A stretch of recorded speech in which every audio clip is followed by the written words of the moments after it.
ஆண்டும் ஆகஸ்ட் திங்கள் 1ஆம் தேதி தொடங்கி 7ஆம் தேதி வரை உலக தாய்ப்பால் வாரம் கடைபிடிக்கப்பட்டு வருகிறது. அந்த வகையில் தமிழ்நாட்டில் இன்று 1ஆம் தேதி தொடங்கி 7ஆம் தேதி வரை தமிழகத்தில் இருக்கிற அனைத்து ஆரம்ப சுகாதார நிலையங்கள் மற்றும் வட்டார அரசு பொது மருத்துவமனைகள், மாவட்ட அரசு பொது மருத்துவமனைகள், மருத்துவக் கல்லூரி மருத்துவமனைகளில் இந்த உலக தாய்ப்பால் வாரம் அனுசரிக்கப்பட்டு வருகிறது. உலக தாய்ப்பால் வாரத்தை பொறுத்தவரை இன்றைக்கு ஒவ்வொரு குழந்தைக்கும் தாய்ப்பாலின் முக்கியத்துவத்தை தாய்மார்களை உணர வைப்பதற்கும் அதற்கான விழிப்புணர்வை பொதுமக்களிடையே ஏற்படுத்துவதற்கும் இந்த நிகழ்வு பெரிய அளவில் உறுதுணையாக இருந்து கொண்டிருக்கிறது. கர்ப்பிணி பெண்கள், பாலூட்டும் தாய்மார்கள், குடும்ப உறுப்பினர்கள் மற்றும் அந்த சமூகங்களை சார்ந்தவர்களுக்கான விழிப்புணர்வை ஏற்படுத்துதல், தாய்ப்பால் ஊட்டுதலை மேம்படுத்துதல், தாய்ப்பால் கொடுப்பதற்கான சூழலை உருவாக்குதல், தாய்ப்பால் கொடுக்கும் நடைமுறைகளை எளிமைப்படுத்துதல், பாலூட்டுதலுக்கான ஆதரவு சேவைகளை சுகாதார சேவை வழங்குபவர்கள் மூலம் வலுப்படுத்துதல், தாய்ப்பால் கொடுக்கும் விகிதத்தை அதிகப்படுத்துதல் மற்றும் ஊக்கப்படுத்துதலுக்கு இந்த ஒரு வாரம் முக்கியத்துவம் தரப்படுகிறது. தாய்ப்பாலின் முக்கியத்துவம் குறித்து ஏற்கனவே பல்வேறு வகைகளிலான விழிப்புணர்வு செய்யப்பட்டு வருகிறது. இது இளஞ்சிசு இறப்பு விகிதத்தை ஏறத்தாழ 20% தடுக்கும் வல்லமை வாய்ந்தது தாய்ப்பாலாகும்.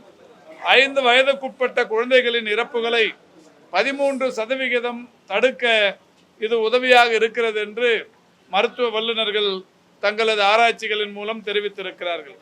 வயிற்றுப்போக்கினால் ஏற்படும் இறப்பிற்கான வாய்ப்புகளை 11 மடங்கு தாய்ப்பால் குறைக்கிறது.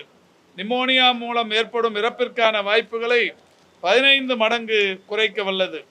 குழந்தைகளின் மூளை வளர்ச்சியை தாய்ப்பால் கொடுப்பதன் மூலம் ஊக்குவிக்கப்படுகிறது. தொற்றா நோய்களின் தாக்கத்தை தடுக்க வல்லது. இளஞ்சிசுக்கள் மருத்துவமனையில் தங்கும் நேரத்தை குறைக்க வல்லது. இப்படி இந்த தாய்ப்பாலின் முக்கியத்துவம் குறித்து உலகளாவிய ஒரு விழிப்புணர்வு நிகழ்ச்சியாகத்தான் இது நடத்தப்படுகிறது.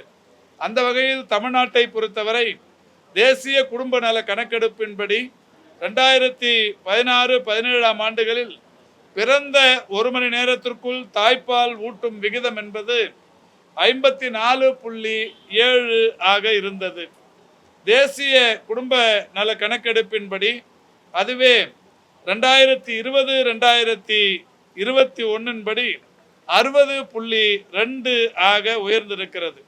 ஆக குழந்தை பிறந்த 1 மணி நேரத்திற்குள் தாய்ப்பால் ஊட்டும் விகிதம் என்பது தொடர்ந்து இன்றைக்கு அதிகரித்து வருவது என்பது இந்த விழிப்புணர்வுகளுக்கு கிடைத்த வெற்றியாக கருதப்படுகிறது.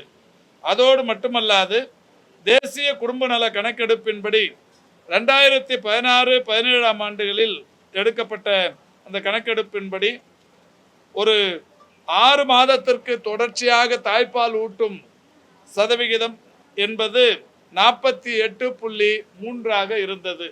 அது இப்போது 2020-21க்கு பிறகு 55.1 உயர்ந்திருக்கிறது. ஆக தொடர்ந்து 6 மாத காலம் தாய்ப்பால் கொடுக்கும் விகிதமும் உயர்ந்திருக்கிறது. குழந்தை பிறந்த உடனே 1 மணி நேரத்திற்குள் தாய்ப்பால் கொடுக்கும் விகிதமும் உயர்ந்திருக்கிறது.